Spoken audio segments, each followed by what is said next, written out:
morning, everybody. Welcome to day 2 of the ISRM Australia New Zealand launch event. So good to see you back here. If you're joining us for the second time, welcome back. If you're here for the first time, we're still so happy that you've made it here. Yesterday was an amazing day. We had keynotes from General Stanley McChrystal, from Australian of the Year nominee and Commissioner of Resilience New South Wales, Mr. Shane Fitzsimmons, as well as our Global Executive Director of the ISRM, Dr. David Rubens. Today, we have a packed schedule again. Before I get to the schedule for today, I would like to encourage you to please tweet about this, post about this on LinkedIn or on Facebook or whatever other social media platform you're using the hashtag ISRMANZ. Helps us track the posts and also drive interest towards the ISRM and to the incredible value in the event. Also, if you missed yesterday or you missed part of yesterday and you'd like to catch up, never fear, we will have the recordings available. The current plan is to have all the recordings from all 3 days available on Friday this week, and the link to those recordings will be sent out to the email address with which you have registered for this event. So make sure you check your email inbox as well as any spam or junk mail folders, just to ensure that you do get a link to the recordings. All right, today we have an amazing lineup. We have a panel discussion first with 4 of Australia's leading experts in strategic risk: Jason Brown, Dr. Carl Gibson, Dr. Gav Schneider, and Pete Gervasoni. We are following that up with a keynote presentation from Professor John Blaxland regarding President Biden's Indo-Pacific strategy and what that means for us here in Australia and New Zealand. And finally, Rich Cooper from Fusion Risk Management. It is going to be an amazing event. It's going to be another great 2 hours. I hope you'll get a lot of value out of this. Please feel free to ask questions in the Q&A box. You don't have to wait to be told. As soon as that Q&A box is open, feel free to ask your questions. We welcome the discussion throughout the course of the event. Now, to get started, I would like to introduce our panelists coming up for this discussion. We have an hour with these gentlemen, which is an absolute privilege. So please feel free to ask any questions. And if they are directed at one panelist primarily, then please indicate that in your question. So the first panelist we have is Mr. Jason Brown. Jason is a fixture of the Australian risk management and security industry. He's everywhere. He's been everywhere. He's done everything. Jason is a specialist when it comes to intelligence, strategy, and security. He's the National Security Director for Thales Group. He was also a chair of the ISO Risk Management Group and is a specialist in security and resilience. Jason has been a long-time patron of the ISRM. He's a fellow of the ISRM and part of our Global Advisory Council, and it is a pleasure to be joined by Jason. Secondly, we have Dr. Carl Gibson. Dr. Carl is the chair of the Education Committee for the Australian Risk Policy Institute and the Executive Director of Risk Resilience and Transformation at Executive Impact. He combines a long career in military and emergency services with obviously academic credentials as well. He is an experienced consultant, trainer and coach, and has extensive experience working in a wide range of sectors, including critical infrastructure.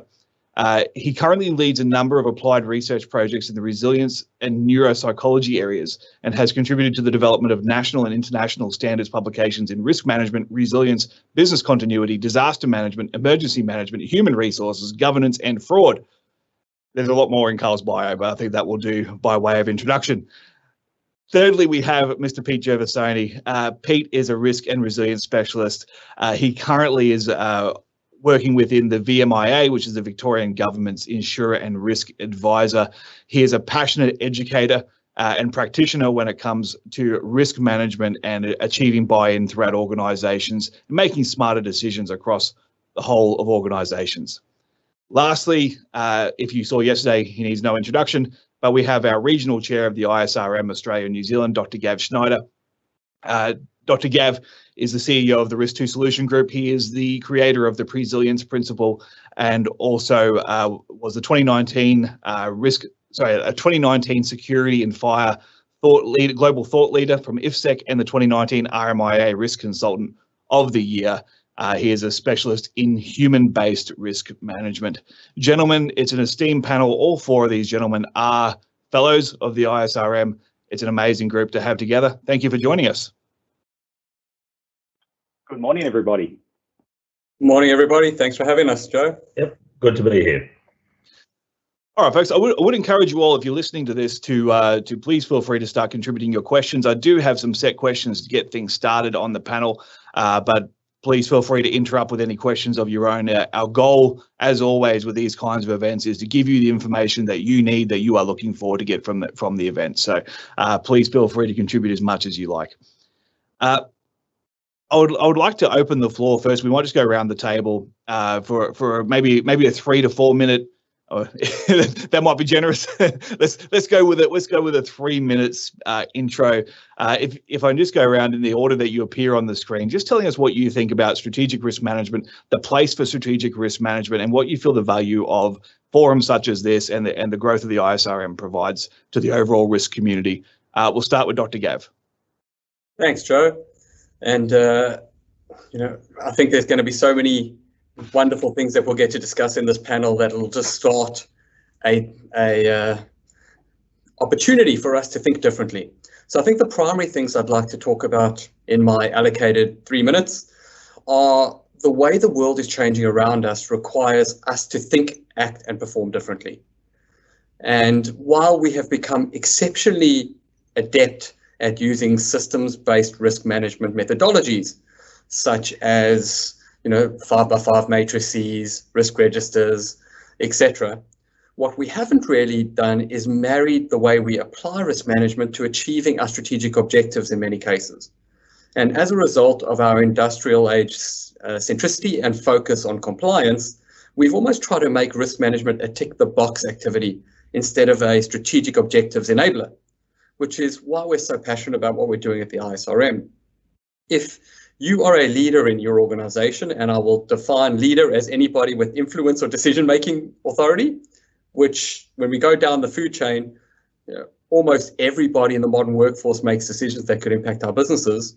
We need to think at multiple levels. It's not just about operational risk or tactical decision-making. We need to understand the strategic implications of decisions we make every day. Conversely, senior executives and leaders are in a world that is very different. Everybody is 24/7 connected. We're globally connected. Everybody has a platform to share opinions. So as a result of that, the ability for leadership to be able to listen and understand at operational levels they might previously not have had to, and be able to set strategy that is quite agile and adaptive is now a requirement. So I think in a brave new world, which is the world we're moving into, we have to better move away from this idea that we can silo and stratify functions and, for lack of a better descriptor, put things like risk management in a box within a division in a corporate or organizational hierarchy and make it the enabler that it is to help us achieve strategic objectives. Thanks, Joe. That was very succinct, Gav. I am very impressed with your ability to limit yourself to the 3 minutes on that topic. I know we'll have plenty of opportunity to discuss and unpack that as we go. Next up, I'd like to throw to Jason. Thanks, Joe.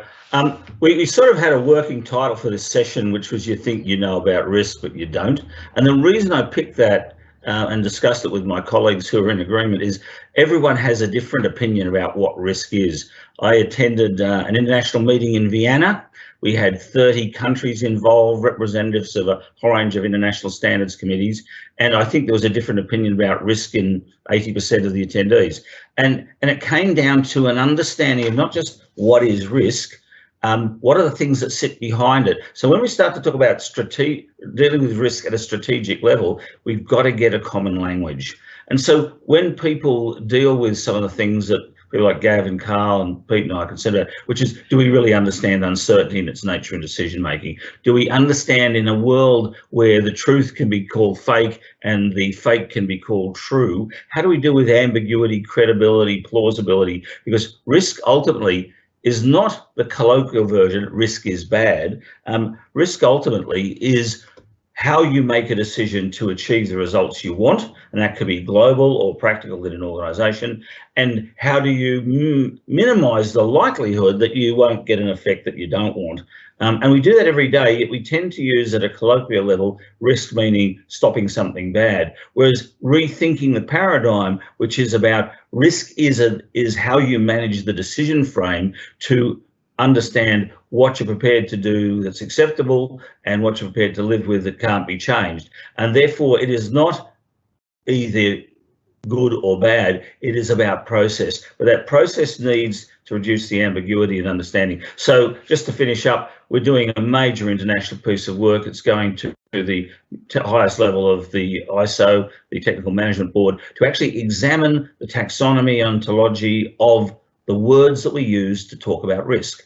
And so that there'll be more news about that. And the ISRM is going to be involved in that as one of the thought leaders. So it's a very exciting thing to help people understand what risk is. And even when I go to areas that focus on it, there's a lot of people that have a very, very narrow view of risk, whether it's at an operational level, strategic level. And to comment on Gav does a lot of work on cognitive bias. And when you start to talk about issues of uncertainty, plausibility, it's a cognitive bias plays such a major role. Anyway, I'll stop there and we'll move on.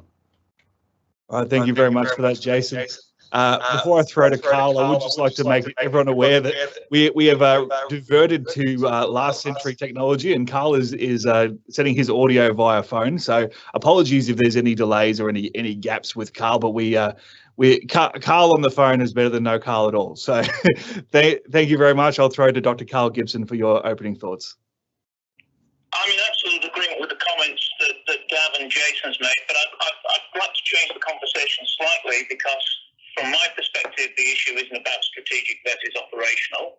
It's about complexity and simplicity. And contemporary risk management works really well in simple environments. It doesn't work well in complex environments. It just so happens that most strategic risk is in a complex environment, but so is a lot of operational risk. And the problems that we have today, they're really a 300-year-old problem. There's 300 years ago, we had the thing called the European Enlightenment. And we had the likes of philosophers like René Descartes and scientists like Isaac Newton that formed a way of thinking in Western society that's still with us today. We call that Cartesian Newtonian thinking. And what it really means is that we perceive the world in terms of sets of linear cause and effect relationships. And that's pervasive in the way that we approach a lot of our decision making. And that linear cause and effect thinking is the basis on which standard approaches like ISO 31000 for risk management and the COSO enterprise risk management framework, they're all based on this linear thinking. So we're trying to apply linear thinking to a very non-linear environment. And we've got this belief that the world around us is rational, that it's highly predictable. We've got a belief that using numbers have meaning and convey accuracy. And we have this belief that we have a comprehensive understanding of reality.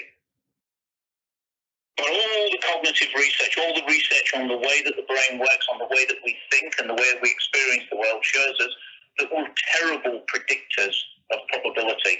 We are not good at looking at the likelihood of future events.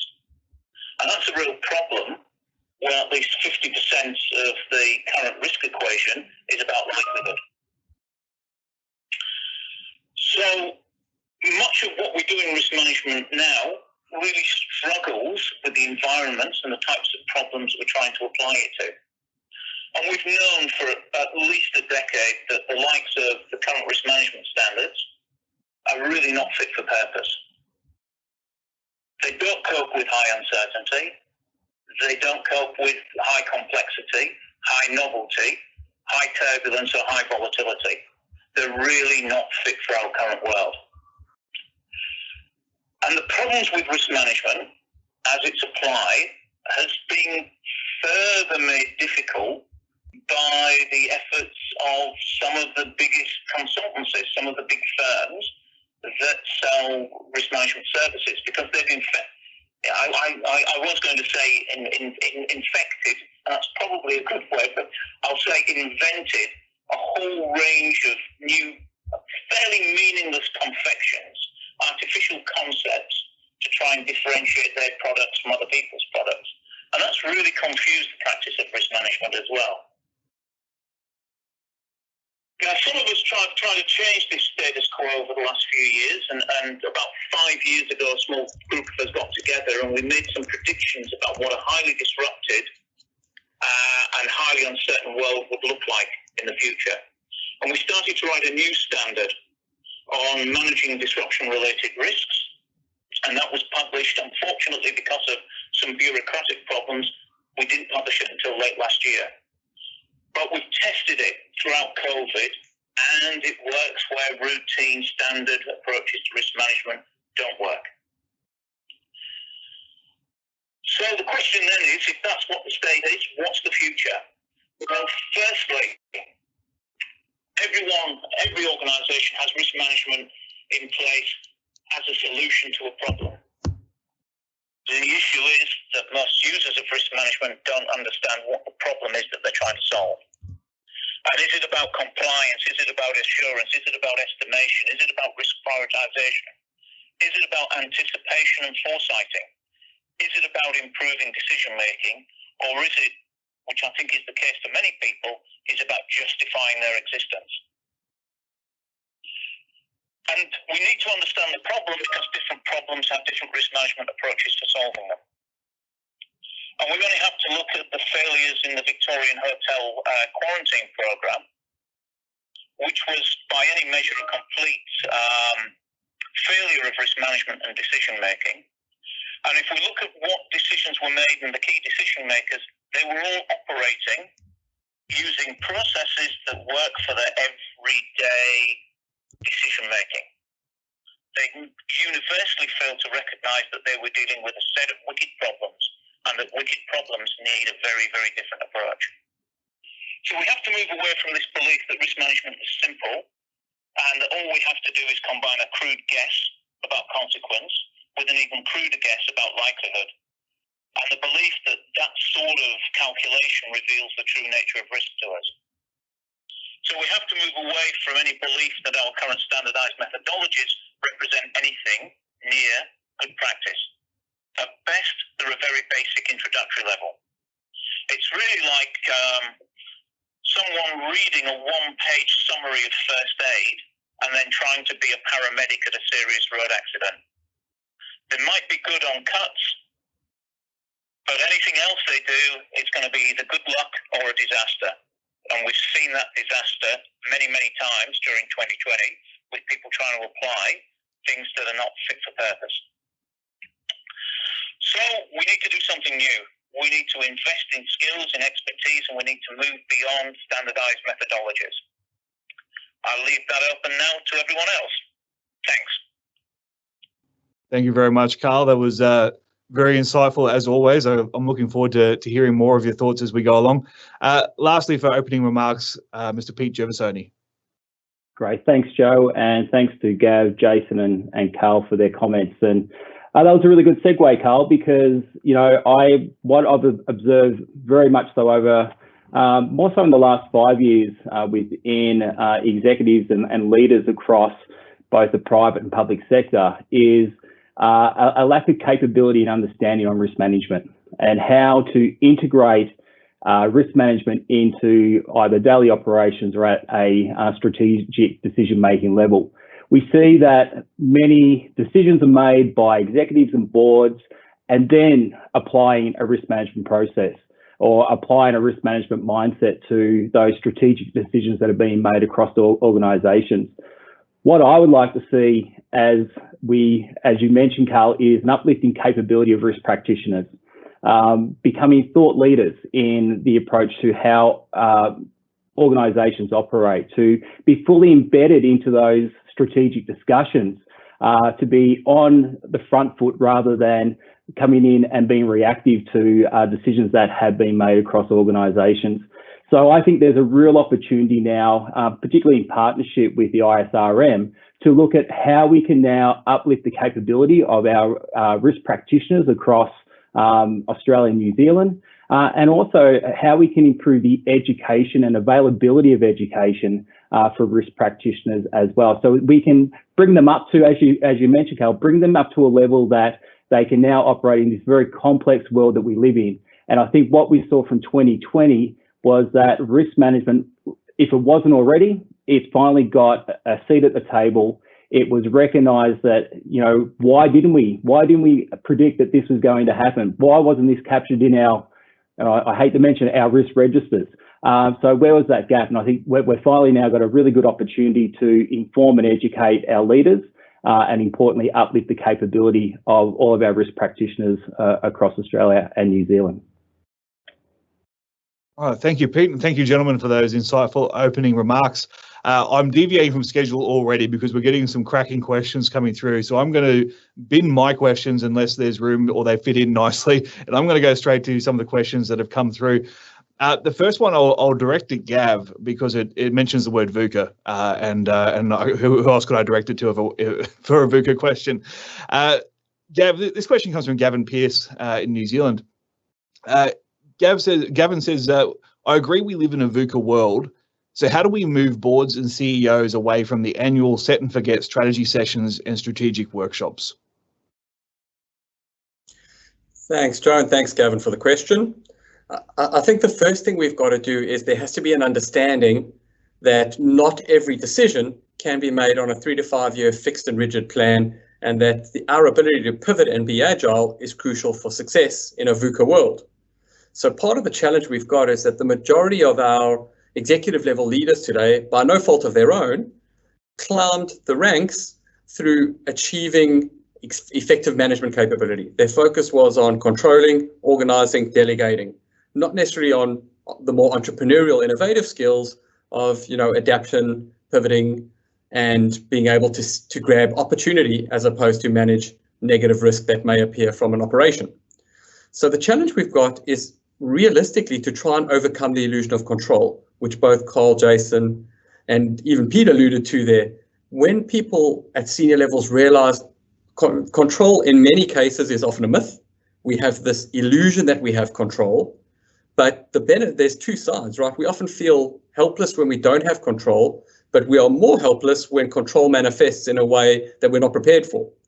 But to quote Jason, because he's on here, what about the opportunity? Right, there's so much opportunity that the current global context provides, and if we're only looking at from a negative perspective, we're missing the ability to be innovative, adaptive, and actually successful. So to directly answer Gavin's question, we have to start with education, and the education has to be delivered in a way that is non-confrontational. It's not leadership versus management. It's not risk decision making versus compliance. It's around finding these equilibriums that are good for a board and executive team. And that does start with education. But fundamentally, it starts with a mindset shift and realizing that we are now in the 5th industrial revolution. We are in a different place to where our forefathers and ancestors were. And there's huge opportunities if we can pivot and get this right. But there is no fixed manual. And this is part of the challenge we find that executive teams want. They want a tick and flick methodology that will ensure that they meet best governance practice. And in a VUCA world, best governance practice yesterday might not be best governance practice tomorrow. Thanks, Joe. Thank you for that, Gav. Before we move on to the next question, I'd just like to ask the other panelists in order if they have any thoughts they'd like to add. Jason, any thoughts from you on that question? Yeah, look, Gav's hit on some very interesting points. I do a lot of work on strategic planning and have overused both in government and private enterprise.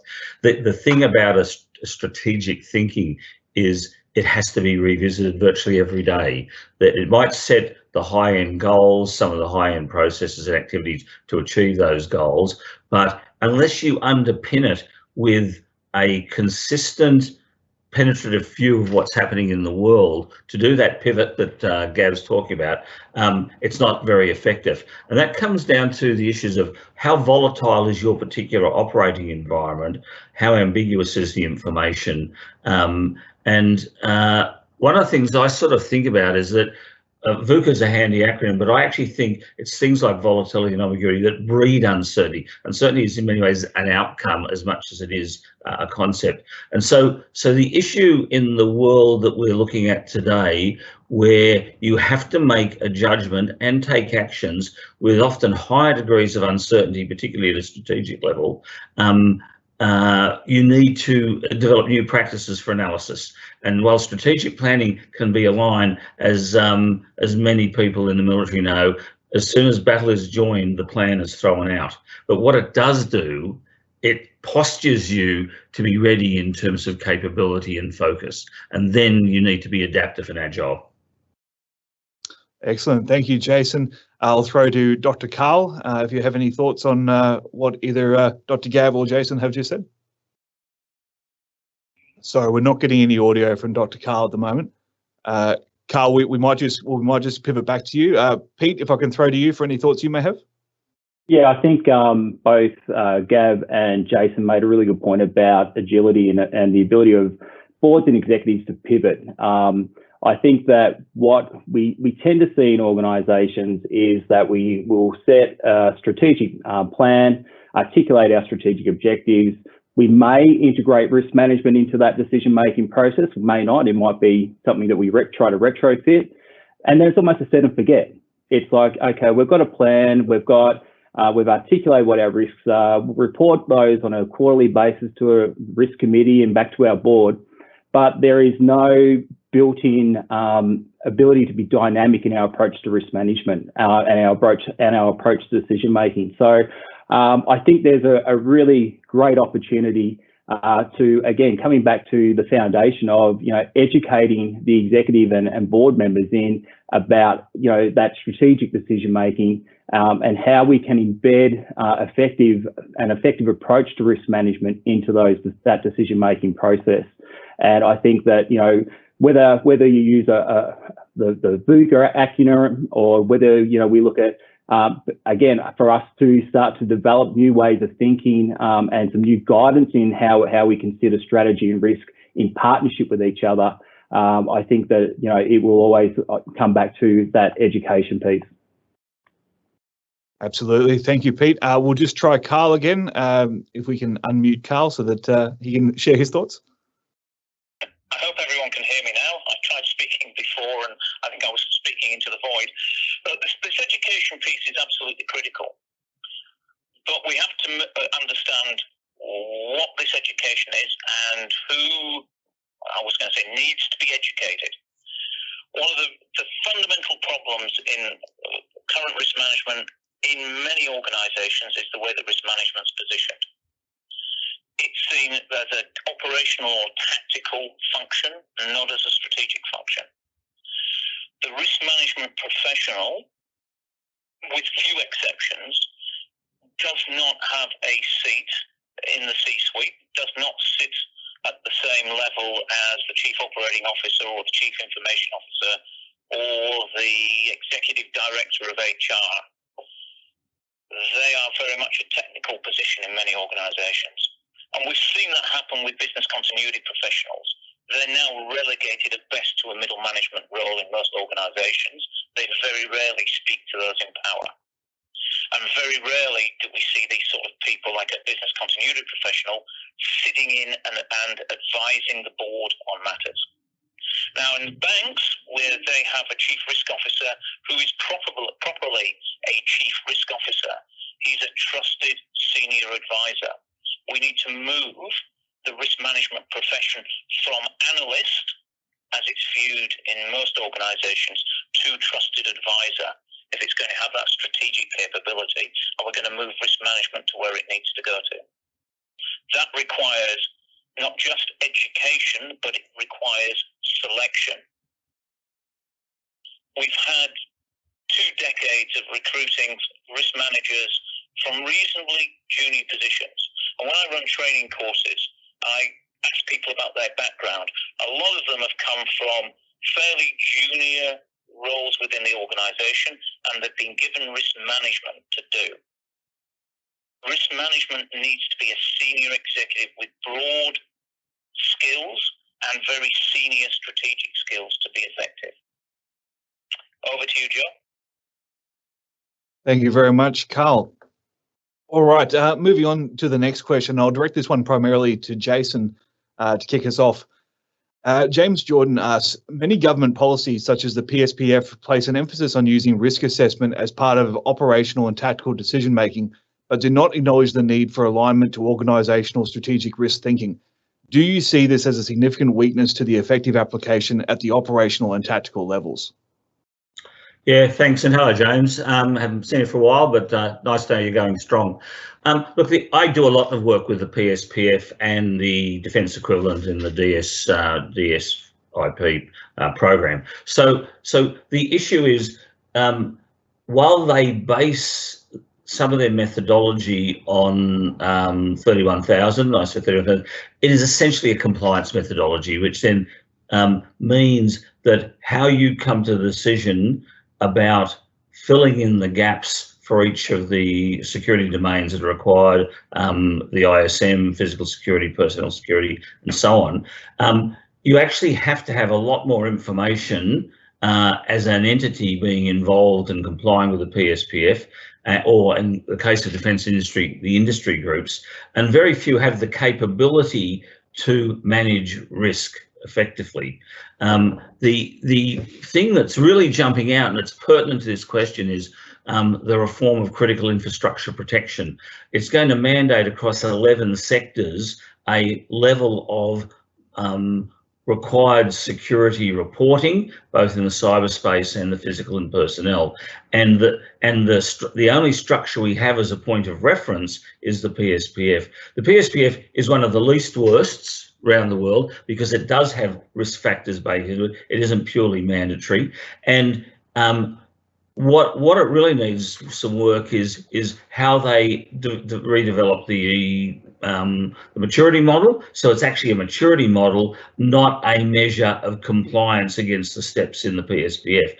The issue of maturity is your organisation sufficiently mature in its risk and security capabilities to manage the issues, not do you fill in all 140, 180 elements of the ISM. So we are caught between a government that wants compliance because it gives them comfort and a system that should be about mitigating the likelihood of a poor consequence.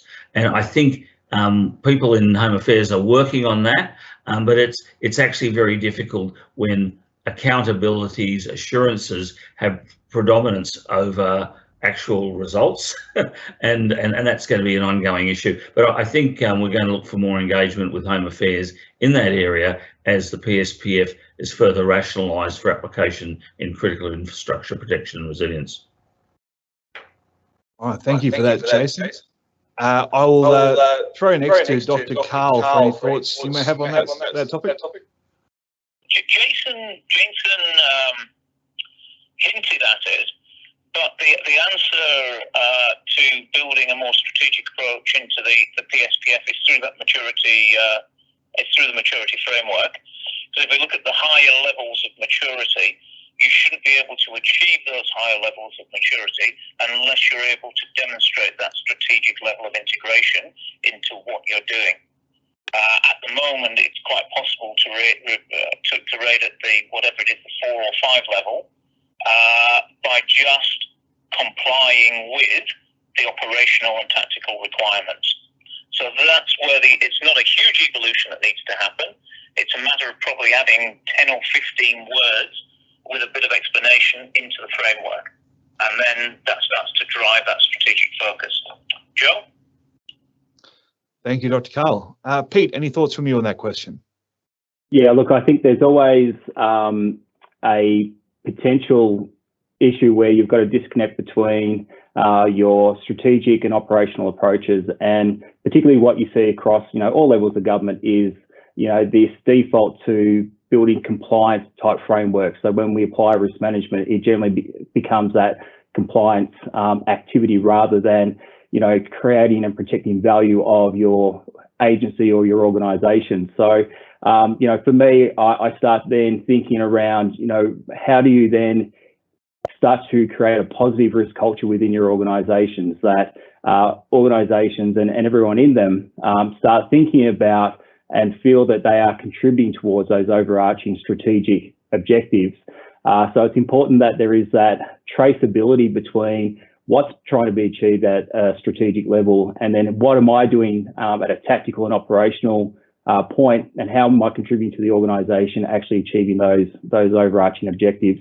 And I think if you can get that alignment right, and if you can get your people engaged and your people feel that their values and their behaviours are aligning to what the organisation is trying to achieve at a strategic level, then you'll start to see less of that blur line between what am I doing tactically versus what is the board and executive trying to deliver at a strategic level. Excellent, very well said. And final thoughts on this question from Dr. Gav. I have only endorsement for what my learned colleagues had to say on the subject there. Maybe just one last point on that, and is that all of these ideas are integrative.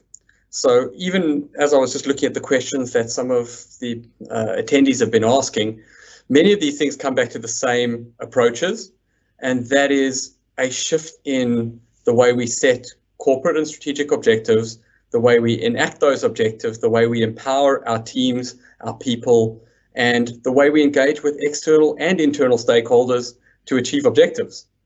So fundamentally, if we don't align those things, it doesn't matter whether we're talking about the PSPF, Victoria hotel quarantines, it's usually a failure of one of those things or an imbalance in the way we apply those things, which creates the opportunity for us to do it a bit differently. All right, thank you. The next question is for Dr. Karl. The question comes from Shane. It says, Dr. Gibson, Victoria hotel issue, the Victorian hotel quarantine issue, was replicated across states with no discernible repercussions. Is there a concern that the politics and bureaucrats have a bigger impact than before? Well, that's a really interesting question. I'm just in the latter stages of completing an independent review for a not-for-profit organisation that has an interest in the space. And with all things, there is never a single cause. We certainly have evidence from the Victorian case that we had numbers of senior officials that were undertaking tasks and in particular making decisions in a space for which they did not have the understanding, the experience, and I'm talking technical experience. So we had groups of senior officials that were previously involved in organising trade delegations, making what were public health decisions about establishing a quarantine facility and putting in place infection control with no background, no experience, and no sharing of the experience from those that did have the knowledge in say, the health department or in other emergency services. And many of those people that were involved thought that they were dealing with a very simple problem, a linear problem. There was no recognition that this was what we call a wicked problem, that wicked problems don't have single solutions, that as we develop a solution for a wicked problem, more problems arise that require a different form of thinking to solve. And that a single person or a single organisation usually doesn't have the answer to a wicked problem. It requires some definite thinking techniques, and it requires a degree of collaboration and communication that was apparently almost entirely absent, certainly in the early stages of the quarantine response. Joe. All right, thank you for that, Dr. Karl. Next question. It was a question asked for Pete Gervasoni, but I'll actually mesh it with a question I had intended to ask Pete because I think it works really nicely. Pete, this question is, what are your thoughts on how to lift the capability of risk practitioners? And I'll combine that because of the role I know that you perform within VMIA. I mean, 2020 has really shown us, and 2021, I guess, continues to show us that risk managers within any size organisation cannot do this on their own. We can't own every risk. We can't control every treatment. We need buy-in from all levels of the organisation. So as a two-part question, how do we uplift the capability of risk practitioners within the organisation, and how do we also uplift the risk-based decision-making of non-risk practitioners or people who don't see themselves traditionally as a risk manager? Yeah, thanks, Joe. Great question. Look, really, it starts in two places. I think that what we have a lack of in Australia is a career pathway for a risk practitioner.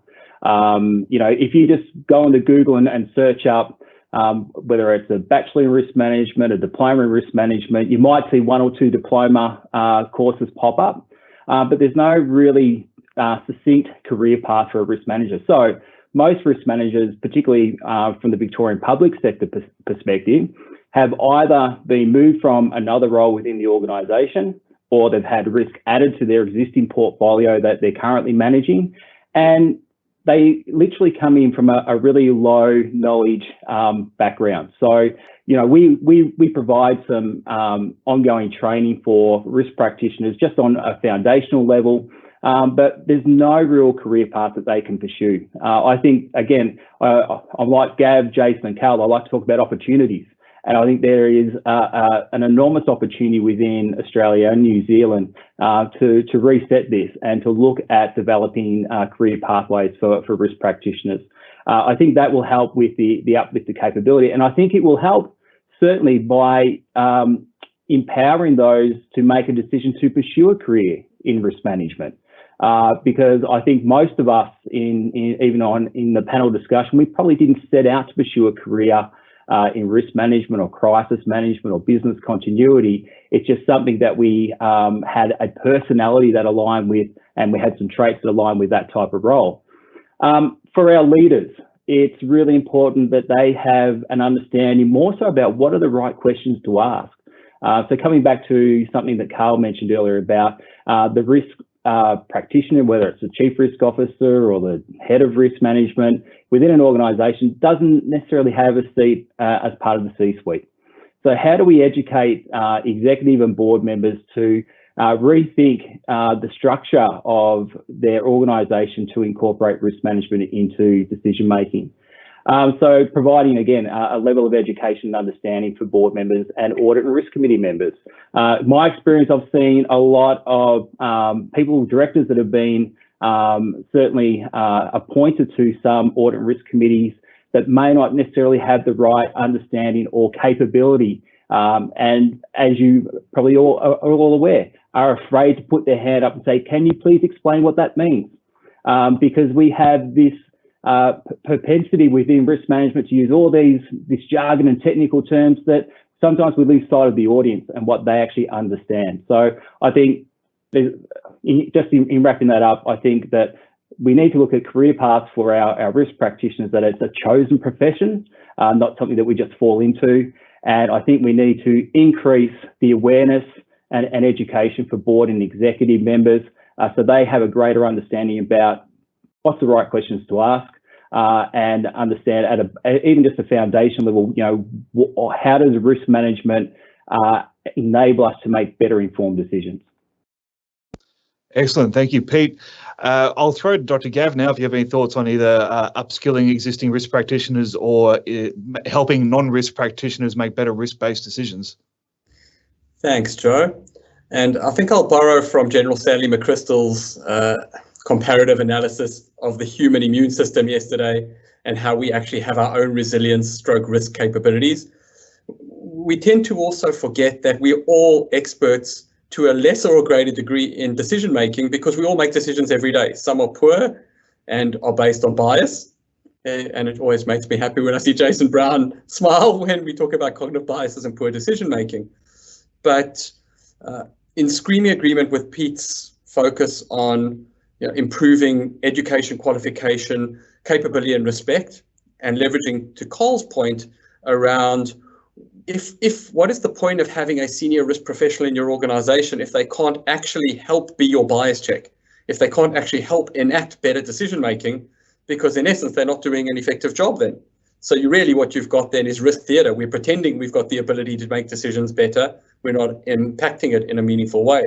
So I'd say there's another dimension to what Pete described, and that dimension is we should all be skilled up in risk and decision making. Anybody in the workforce, I would argue, needs the basic fundamentals to be able to scan their environment, identify opportunities or threats, analyze the impact, align to their organization's objectives, and make a decision or engage the correct parties if they don't have the knowledge or capability to make that decision. And those skill sets are not taught, they're assumed. And this is why we continue to have potentially flawed decision making as the norm, as opposed to the exception within organizations. And the last point on that, I would say it is harder in older, larger, established bureaucratic organizations, whether they're private or public, simply because there are so many historical, cultural aspects that have been built over decades now, which are compliance driven, not necessarily risk, outcomes, and results driven. So in shifting the mindset, there's great opportunities, but it's not easy, particularly in bigger organizations. Thanks, Joe. Back to you. Thank you, Gav. Jason, any thoughts from you on that question? Yeah, look, I think Gav hit on some really interesting points. One of the things I'd like to tease out here, like safety, security, risk, everyone is responsible for managing risks in the area they work. They'll either have an accountability in one direction or another, they'll have outputs that they have to produce.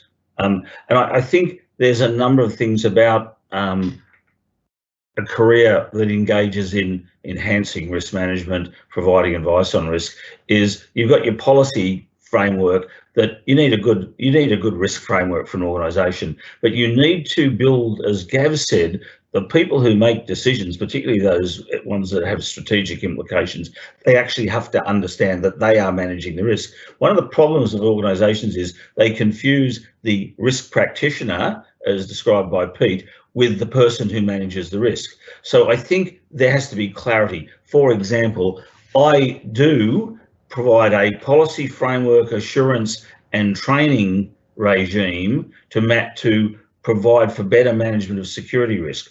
But it's actually the business groups and projects that have to manage the security in their business. So the people that do that, the security officer who has that responsibility, has to understand the risks of their business. We can provide the framework, we can provide the threat assessment on which they need to make their judgments, we can provide advice on what the compliance are, we can then go and assure that they're meeting those requirements. But ultimately, often the so-called risk manager is not the manager of the risk, it's the person who provides the policy framework, guidance and information needed for those who need to make sound risk decisions. So I think when we think about career paths, those things can overlap, and I do both in certain circumstances.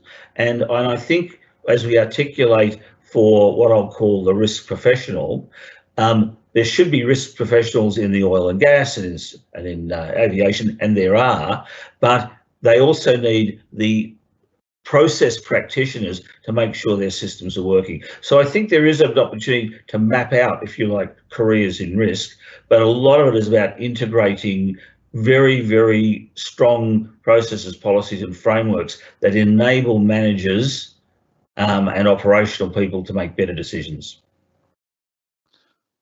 All right. Sorry, I just saw Gav put his hand up. Gav, do you have anything you'd like to add before I throw to Carl? Thanks. Really quick one.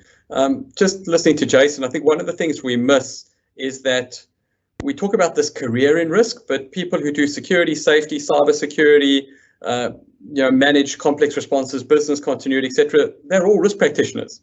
And anybody who's a leader or manager is also a risk practitioner. So I think one of those things we've got to do is try to break down this paradigm of separate specialities and look at who are critical for decision-making outcomes in an organization. Those are the real risk enablers, for lack of a better descriptor. Thanks, Joe. Thanks, Gav. All right, Dr. Carl, any thoughts for you on upskilling existing risk practitioners or helping non-risk practitioners make better decisions? The real capabilities we need for effective risk management are not going to come from the risk management discipline. In reality, I can teach somebody with no knowledge just about everything they need to know about the technical aspects of risk management, how to actually use the standard, say, to apply the process within half a day. To teach someone to manage risk effectively, you're looking at weeks, months, and years of capability development. All the courses that I run, I recommend usually about 10 different books for people to read for further reading. I think only one of those books mentions the word risk, and the only book out of those 10 that mentions the word risk mentions it in a negative sense, as in avoid the risk management methodology and think about this instead. And I think the good starting place for anybody that wants to really deeply understand risk is to read any of the publications, good publications in decision science, in uncertainty, and even in resilience engineering, or what's called safety 2 thinking, because that's where a lot of the novel, the new thinking about risk is occurring. It's not occurring in the risk management discipline. It's occurring in disciplines that think about risk and need to manage risk. And I'll recommend 2 authors for everybody. Read anything written by Gary Klein, who's one of the world's leading researchers, academics on decision making. And the other person is Terry A. Arben, who writes a lot about the technical aspects of risk itself and will disabuse many of the preconceptions that we have about risk. Next 5 years, those that are managing risk effectively will be those that understand how we think, how the brain works. Because at the end of the day, all risk is socially constructed. And if we understand how we perceive our world, and we understand how we make decisions about our world, if we understand about how we make sense about our world, then we'll better manage risk. That's where the real innovation is going to come from. So look up anything to do with the neuroscience of sense making, anything to do about the neuroscience of decision making, and that's the future of risk management. Over to you, Joe. Thank you, Carl. That actually segues really nicely into the next question, which I think is probably fairly weighted towards all of you, but I'll start with Gav. Question comes from Brett Dobby. Brett asks, do the panelists have any thoughts on the innate sense of control humans have / need, and how this bias leads to linear, structured, and process-driven approaches to risk, which reinforces a false sense of control to make sense of situations that make us uncomfortable? Is there a realistic way to satisfy the perception of control and non-linear risk processes? Thanks, Joe. Thanks, Brett, for a very challenging question that I'm sure between me and my co-panelists, we could probably write a series of books on that. But very briefly, I think one of the things you've touched on in your question there, Brett, is the idea that if we can't get the intrinsic and self-awareness pieces right first, where individuals actually understand themselves, how they make decisions, what motivates them, and how they drive behaviors, it's impossible to align them with an organizational objective that's seeking to drive an outcome. And it's usually the tension between those two things, what individuals want and what organizations want, that either creates high performance and gets people meeting objectives, or has a disjoint. And this is the interesting piece, much to the previous question, where we're talking about what is a risk manager, or so you think you know risk. The point I just made there is around the field of human resources. And often we're talking about this idea of risk culture and how do we get people pulling in the same direction. And most of the time, the way we perceive we will get people pulling in the same direction is linear. We set up a structure that's got chain of command, span of control, and we make sure that we have effective delegations, KPIs, etc. So we tick off the linear box and we go, done. And then humans proceed to not apply all that hard work we've put in or work around it. So I'm a really firm believer, as some of you will know, that if you won't do it for yourself, in other words, if I won't build my own skill set so I can make the best decisions for my life and my family, why would I do it for your business? And I do think it's highly possible and probable that you can align organizational objectives with individual outcomes if it's done in a mindful way. And to Carl's earlier point around sense making, if I'm making sense of something this way and you're making sense of it that way, and we're both attributing different meanings to that, we're never going to achieve a combined objective. So quite simply, start with self, get to know yourself, then you can look at others, then the organization, then we might have societal impact. And too often we start with society and organization and then we stop and then we wonder why people are not aligned or we don't get outcomes. I hope that answers some of the question in the time available. All right, thank you, Dr. Gav. Jason, any thoughts from you on that question? Look, I think that was a terrific question because the analysis sitting behind the question, I think, is spot on. And the more complex the world gets, the more variety and ambiguity and uncertainty that we see, and we're seeing increasing, especially in this COVID period. People are suffering from a sense of lack of control. So therefore, that's leading to people actually having psychological problems, relationship problems, because in the structured environment that they were used to, whether it be in the work, home, office environment, there was a sense that the system was working. When we have a disruptive event like this, the first thing that goes out the window is a sense of control. And I think not to actually go where Gav was going, I don't use mindfulness as a concept, but I like to think I practice it somewhat. But that whole issue of sometimes the best form of control is to relinquish control and actually understand what's going on, and then deal with yourself first before you try to deal with the organisation. So in a strategic issue, you might say to yourself, well, I can't do anything about COVID-19.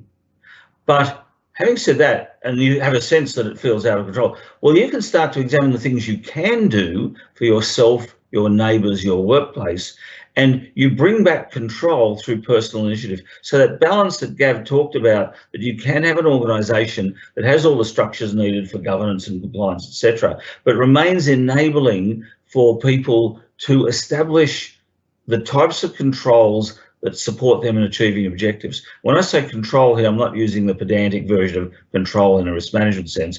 It's that sense of, I understand what's happening, I'm engaged with what's happening, I'm in a position to achieve what I wish to achieve or I'm required to achieve in a way that's likely to be successful. When you feel like that, you feel in control, and that's a comfortable psychological state. But at the moment, you can have a situation where the demand's being set by your external environment, the demands being set by your own self-perception, give you that sense of being out of control.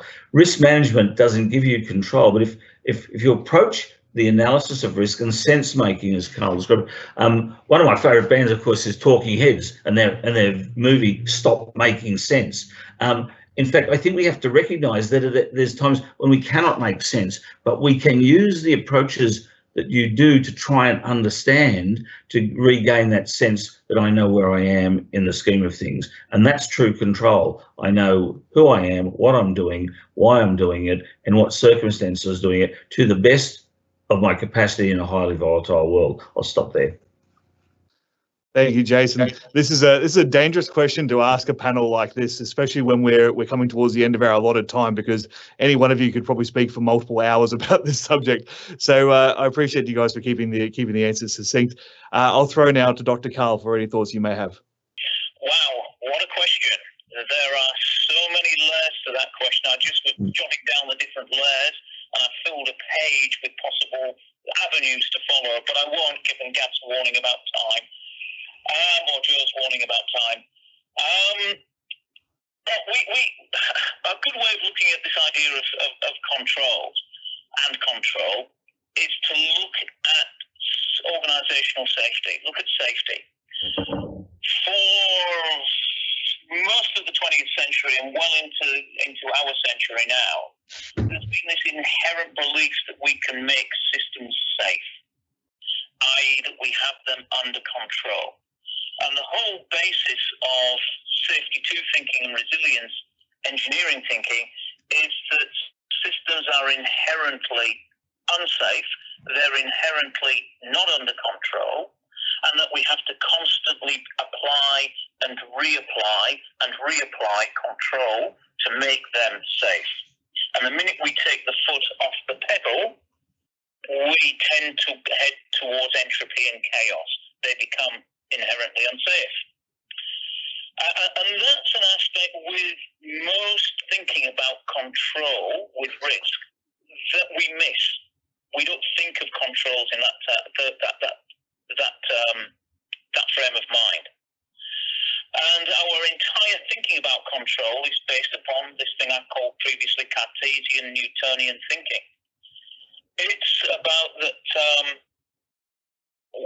we can explain things in terms of simple sequences of cause and effect, and therefore we put a control in place to break that sequence of control and effect. So A leads to B, leads to C, leads to D. If we want to stop D occurring, we can put a control in somewhere in that sequence and it will stop D occurring. However, real life, real complex systems are not like that. There are multiple different pathways, and the more complicated the system, the multitude of pathways that exist, it makes it almost impossible to guarantee that you have a fully effective control in place. The problem is we believe that our controls are effective and are always effective once we've assessed them as being effective because we apply linear thinking. And it's one of the great problems of internal auditing, looking at controls, is that they look at controls, how they've been operating historically and how they're currently operating when they're looked at. There's not an awful lot of challenging how they could operate in different circumstances. The security risk field does it better than the enterprise risk field in that looking at vulnerability is a core analytical process in looking at security risk. And we look at the ways we can break those controls. Under what circumstances will those controls no longer operate? And is it likely, is it possible, is it plausible that those future circumstances could arise? And if they could arise, how could we address that? And in some respects, I'll say operational continuity does that quite well.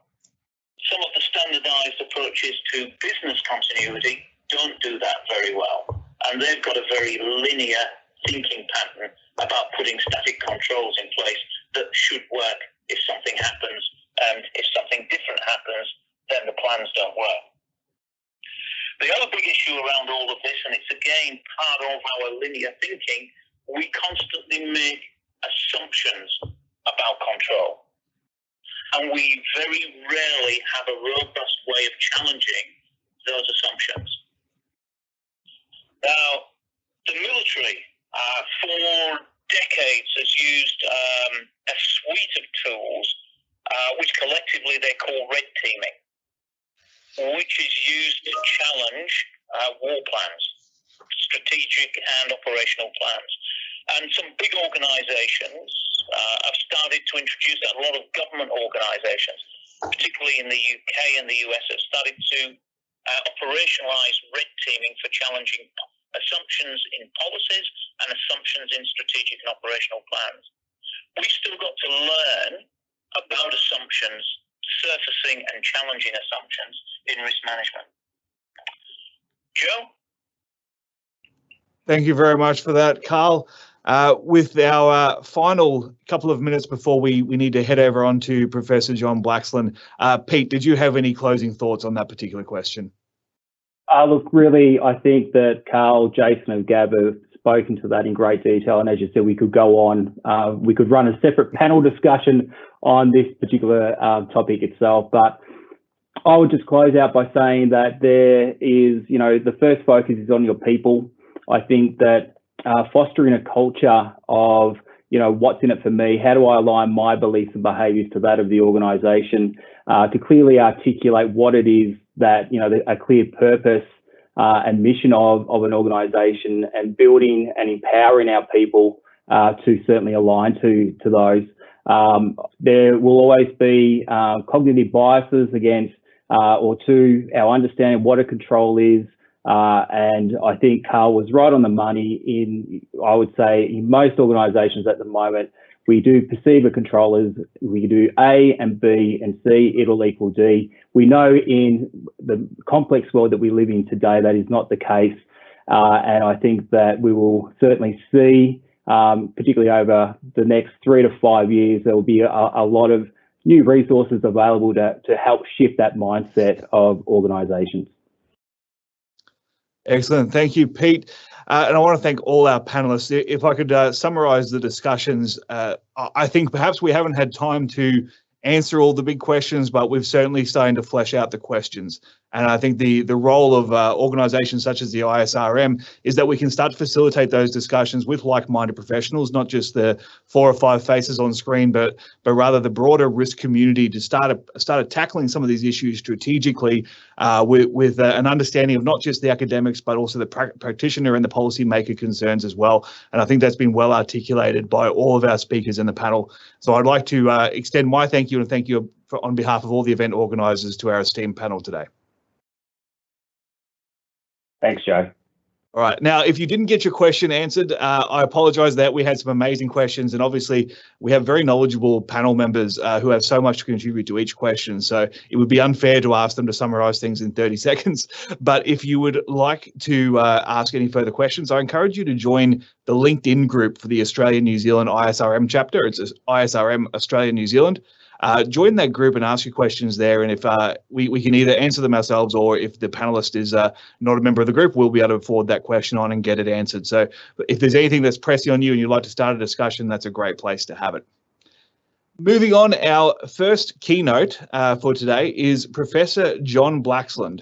Now, if you don't know Professor John Blaxland, he's the Professor of International Security and Intelligence Studies at the Strategic and Defence Studies Centre at the Australian National University. He's a former Australian Army officer who writes and speaks on historical and contemporary international security affairs.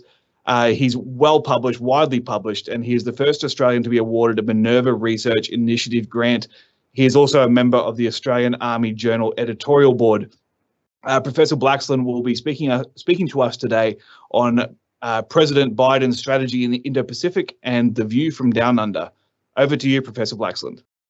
Joe, thank you very much. Ladies and gentlemen, thank you for joining us today. I'm going to share my screen so you can see what I'm going to talk about. I've got a limited time, so I'm going to get straight into it. Joe Biden, he's a very interesting man. He's been at it a long time. He's got 6 priorities that he's set for the future of his engagement with the region, and I'm just going to make sure this works properly. There we are. And he's got 6 priorities there. Climate change first, ladies and gentlemen. Racial injustice second, domestic. Economy, healthcare, the response to the pandemic, immigration, and the one that is the most internationally obvious one is restoring America's global standing. And the question here is about the involvement with UN bodies. And for us, it's about the Quad, and about his re-engagement with NATO. There's another question here about whether he's going to re-engage in trade bodies such as the Regional Comprehensive Economic Partnership or the what was the TPP, now much more of a mouthful. But there's some real doubts about US's ability to recover. US ideational leadership is what I talk about, and I think the recovery is in doubt. There's obviously the shambolic pandemic response is an issue. There continues to be domestic political division, enduring civil strife. The US brand has been damaged, and there's obviously still a risk of a reversion to the Trumpian era of in another 4 years. So while Biden may make pronouncements that sound good and make us feel warm and fuzzy, are they going to be enduring? So there's also limited prospects of economic recovery, and we see the European Union is hedging. And that's in a reflection of a whole range of issues, many of which I've just listed. And also the fact that the United States is showing no interest in re-engaging in the RCEP or the progressive CPTPP. They're bought out of that space. So as Sam Regevan has said recently, after the Trump years, protests and pandemics, the US seems to be in a defensive crouch rather than in an expansionary mood.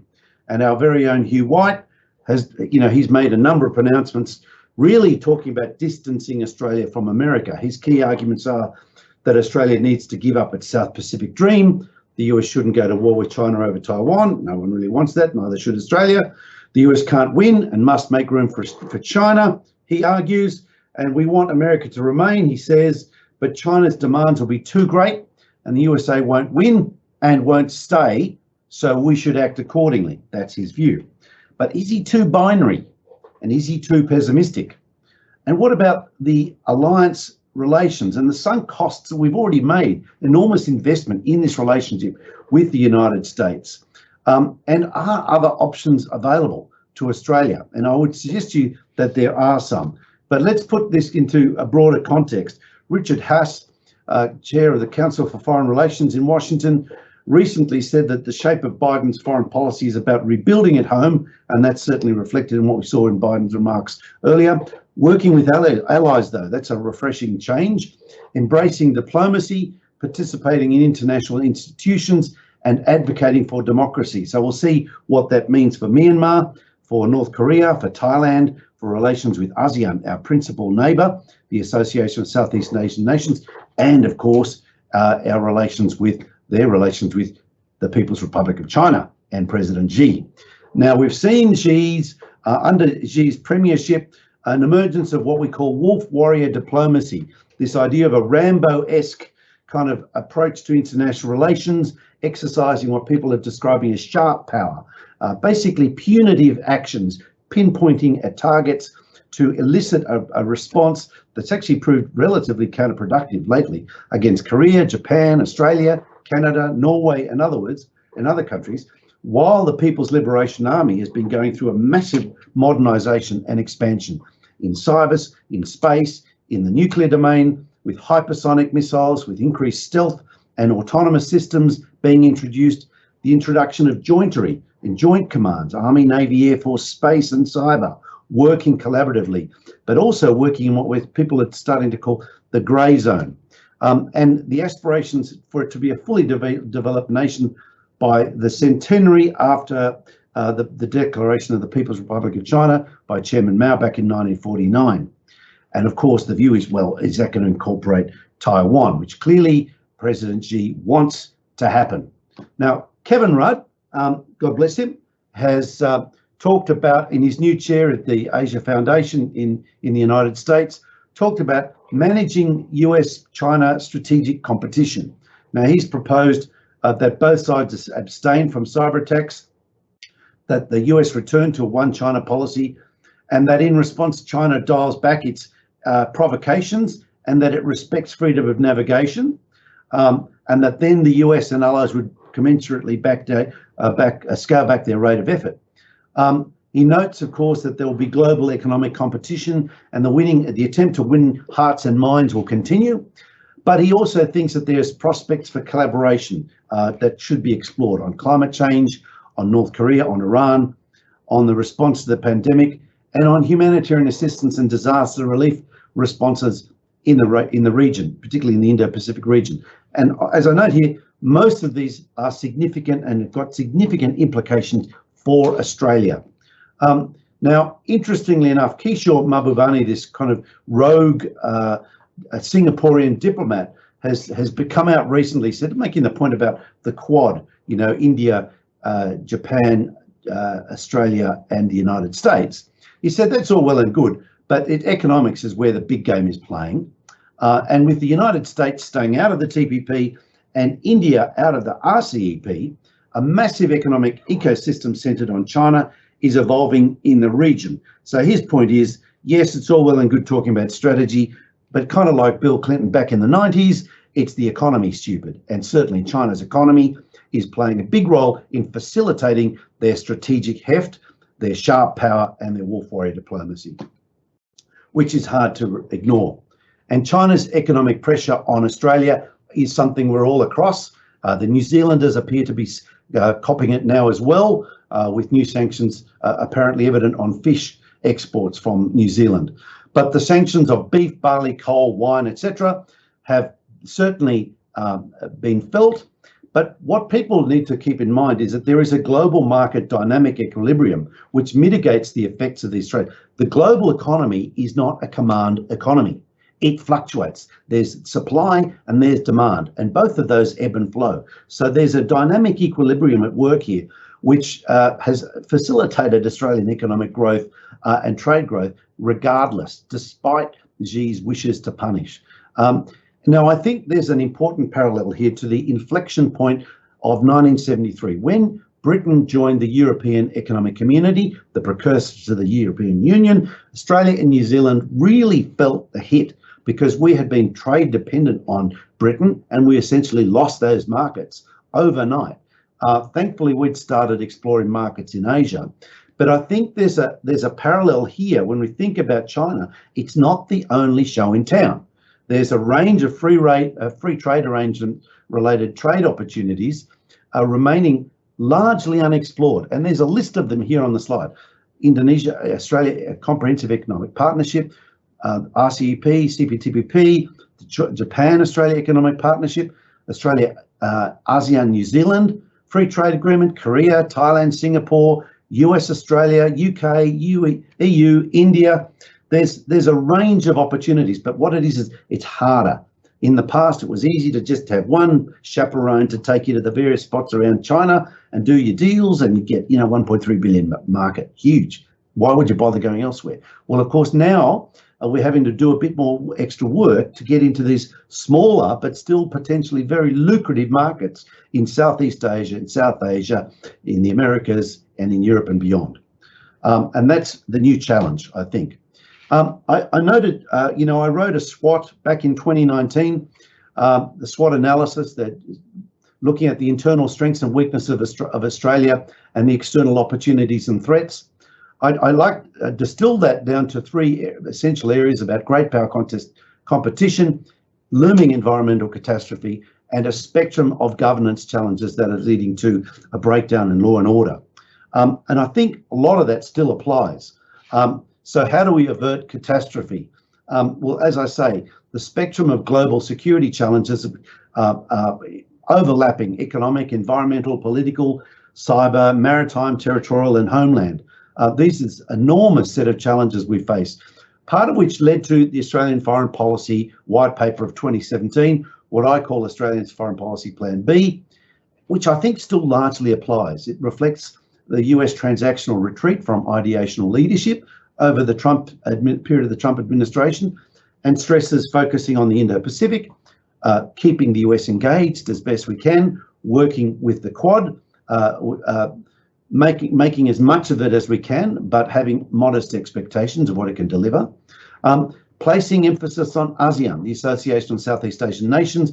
We saw the Prime Minister, the previous Prime Minister, have a special summit with them. We need to follow through on that. We've seen the Pacific emphasised and the Pacific step-up has happened, and I think we need to go further down that path. And we've been bolstering regional economic and trade ties, and that's certainly something else. But of course, along the way, floods, fires, pandemics, cyber and terrorism have all been affecting us, and that is not going away. If anything, the challenges are getting larger and more complicated, more wicked, if you like. A friend of mine, Dr. Chris Flaherty, came up with this chart on the COVID-19 crisis waves. And there's a question here about how much can President Biden really do about these, what he calls the third, fourth and fifth wave, a political and social crisis, war and conflict potentially, and of course, environmental disaster. These are enormous challenges we face that require all of us pulling together. And much like in the discussion earlier about risk management, this isn't one small domain. This is all-inclusive. When we think about, as a former military practitioner, I like to think about the ADF, and when we think about plausible concurrent ADF support demands, there is a long list of them for which we are only prepared to deal with one or two at a time.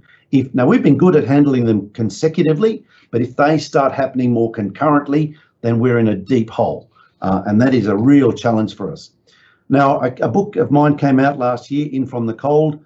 As I reflect on that for today, you think about Australia's commitment to that conflict was unexpected. No one in 1949 expected a war in 1950 in Korea. And the US policy at the beginning of 1950 was say, well, look, we don't care about Korea, we don't care about Taiwan. But when the invasion happened, things changed and America got engaged and Australia did too.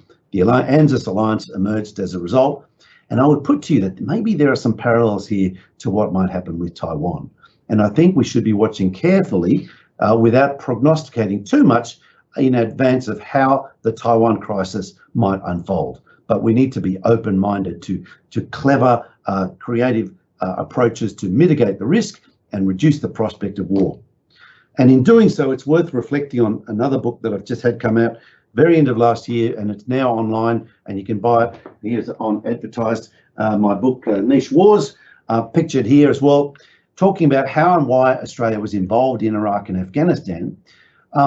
And I would put to you that we acted like a middle power, but with small power pretensions. We really didn't care to drive the strategy over Iraq and Afghanistan, and 20 years later, we're still living with the consequences. Now, clearly, the US alliance was key in our decisions there, but it was a real distraction from the ADF's regional focus. And I would put to you, it was like playing primary school soccer. Everybody kind of followed the ball, and in the meantime, who remained focused on engaging with the neighbourhood? Very few. So for today, there's a really important lesson that these niche contributions in Iraq and Afghanistan were not existential ones, and what we may face in the future are existential crises, akin to the ones that my colleague Brendan Taylor talks about in his book, The Four Flashpoints, with Korea, the East China Sea, the Taiwan issue, and the South China Sea, all of which could blow up at short order. The most significant, of course, is the one identified as Taiwan. And my colleague Brendan Taylor points out there the tensions between China and Taiwan are rising. The consequence of failing to help de-escalate tensions will be serious, and Australia really needs to engage in this space to help mitigate the risks. Now, Linda Jacobson has said, what does China really want? She's saying outright war over China is unlikely, and I think that's a fair point to make. But the PRC likely will use all means short of war, she argues, and I think she's bang on there. The Chinese pressure campaign to force unification negotiations will be ongoing, and no individual action by the People's Republic of China would warrant a military response. So she's proposing that they'll use a mix of tactics of military intimidation, disinformation, and cyber attacks. So Australia, the United States, and other allies will be hard pressed to counter these moves, which kind of leads us to this space. We're in this space of competition. I'll just get this to move. There we are. One of my PhD students, Nick Bosio, drew this graph of war, conflict, and competition. And we think about that yellow space there. Dr. Russ Glenn, one of my former colleagues here at SDSC, wrote about the sub-threshold manoeuvre and the flanking of US national security. And he points out that adversaries, both near-peer and non-state actors, recognise the American dominance in conventional warfare. So instead, they seek to focus on shaping and achieving objectives below the threshold of kinetic conflict. And they do this using cyber and information operations. So in countering their sub-threshold manoeuvre, as he describes it, in this new era of competition, crisis, conflict, and change, this requires a sea change in how we organise and apply, in their case, American national security strategy, but Australia's too, to deter, and failing deterrence, to engage effectively in potential adversaries. Now, what you see here is that overlap of cyber warfare and grey zone conflict in that space in the middle that we talked about being conflict, competition, and the overlap on the edges of war. So the defence update from last year and the capability plan talked about the need to shape, deter, and to respond. It talked about the capability plan, building capabilities to address grey zone, cyber, space challenges, increasing joint warfighting capabilities, and bringing industry into the fold more to build durable supply chains. But is this enough? And I put to you, actually, ladies and gentlemen, we need to go further. We need to go further. The expectations from the Biden administration will be for us to be doing more in the Indo-Pacific. And this gets to the issue of fears of entrapment versus fears of abandonment.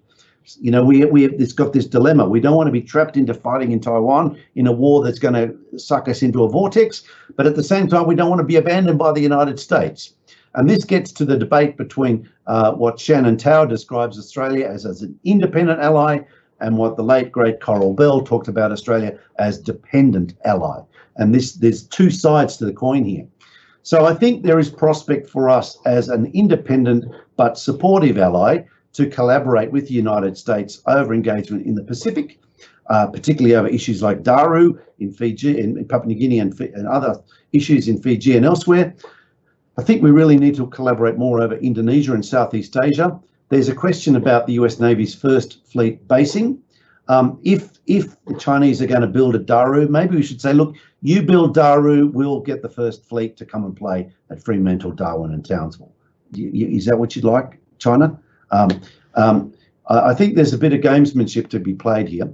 And I think there's scope for munitions stockpiles as a shared resource, much like the Singaporean armed forces have got their forces in the Shoalwater Bay training area. On Taiwan, I think we need to exercise guarded distancing. We don't want to declare in advance that we are pro anything that is going to precipitate conflict there. On Korea, I think we need to remain engaged in the South China Sea. The freedom of navigation operations should continue. And in the Middle East, a modest continuing ADF presence is to be expected, in line with what President Biden does to maintain the footprint in Iraq and Afghanistan. I think that's not unreasonable. Where does that leave us? I talked about a plan B when we last spoke last year. I think this is still the case, but I want to just refine it a little bit with an emphasis on a political and social reawakening required for open-eyed engagement with respect to the three-dimensional challenges on the environment, contestation, great power contestation, and the governance issues. I think we need to establish a National Institute of Net Assessment to address the three challenges holistically. I think we need to strike a grand compact with the South Pacific, akin to the US and New Zealand treaty arrangements that they have in the Pacific.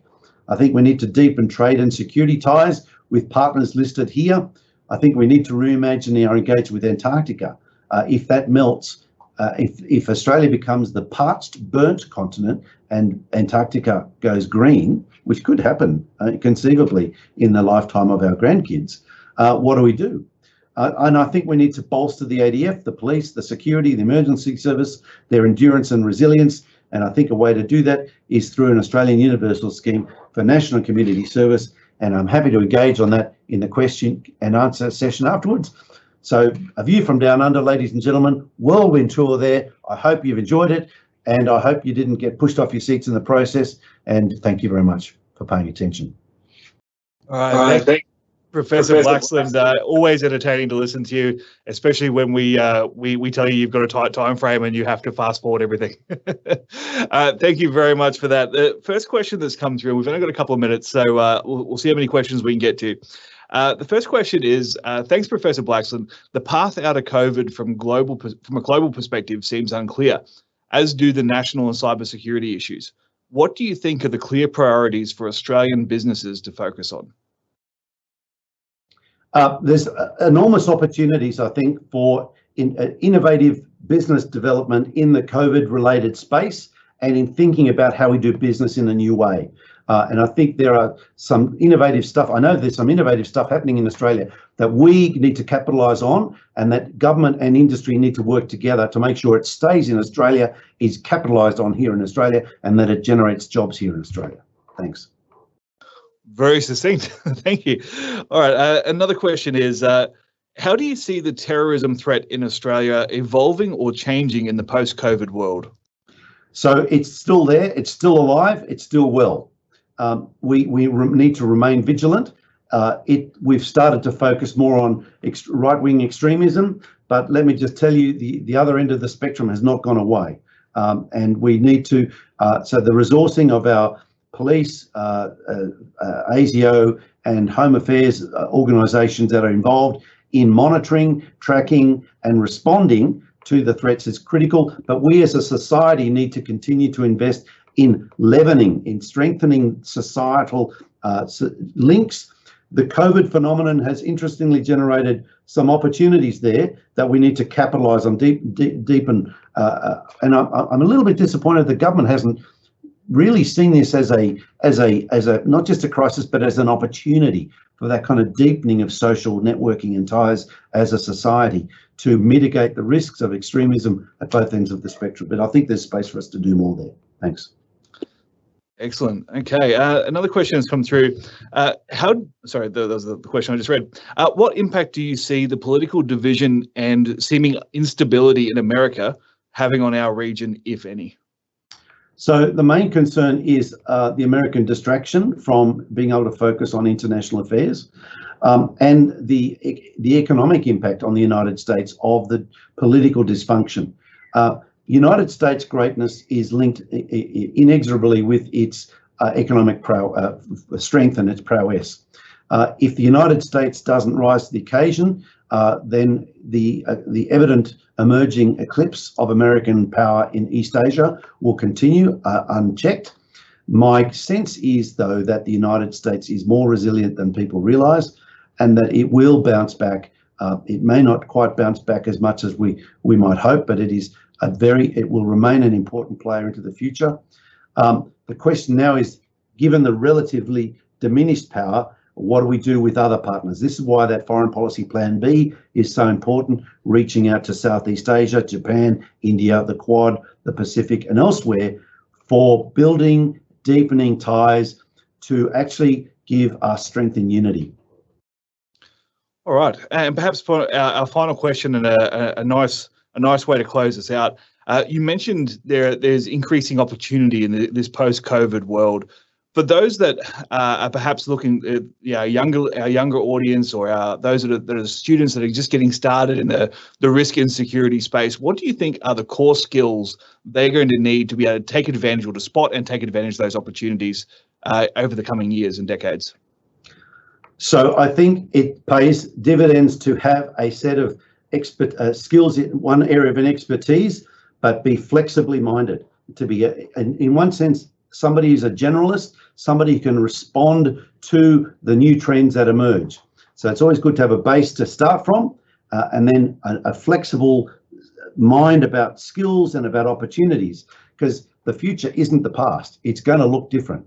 We may think we've got it sorted out, but we don't. And so I think that's the point. Flexible mindedness, being resilient, flexible, steeped in an area of expertise, but open to new opportunities.